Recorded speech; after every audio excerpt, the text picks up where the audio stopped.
Uzak болып кетсе не қылмайды, бір қысқаша бір видео түсірейік, халық көтерілмесін. Бастадың? Бастадық. Ассалаумағалейкум армысыздар, құрметті қазақ елі. Бүгін 10 қазан 2024 жыл, яғни Талғар қаласында бәріңіз естіп отырсыздар. Жаңағы қайғылы жағдай болып, әліміз балапан жаңағы жағдайлармен қайтыс болып отыр. Сол енді Шерзат баламыздың әкесінің үйіне келіп отырмыз. Саржабай бауырымыздың. Сол енді Алматы облысының бас биі Қанур ағамыз, Түркістан облысынан бас биіміз Таубай биіміз сол келіп бауырымыздың үйіне көңіл айтып, осы жағдайды қазір біліп отырмыз. Біз осы Талғар ауданынан Алматы облысына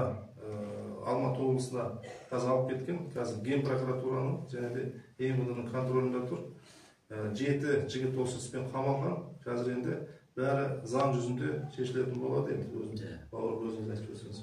Енді ассалаумағалейкум құрметті қазақ елі, жалпы айтатын осы ағаларымыз келіп, осы аталарымыз келіп, осы билеріміз келіп, осы Арман ағамыз келіп көңіл айтып, көп рахмет, Алла разы болсын. Кейін жалпы айтатынымыз, іс дұрыс жағынан жүріп жатыр қазір. Ешқандай көтеріліс, қан төгіс керек емес. Мен ешкім қорқытып отырған жоқ. Адам баласы болғаннан кейін адам баласына ресурс керек, азық керек. Мен қайғы жұтып жүрген кезінде азықтан жүре алмадым. Кішкене әлсіреп кеше видео жолдағаным рас. Бірақ халық айтатын шын, ешқандай көтеріліс керек жоқ. Мен ұлтшыл емеспін, ұлтшылмын. Ешқандай қазақтың қаны төгілмесін жігіттер. Айтатын осы.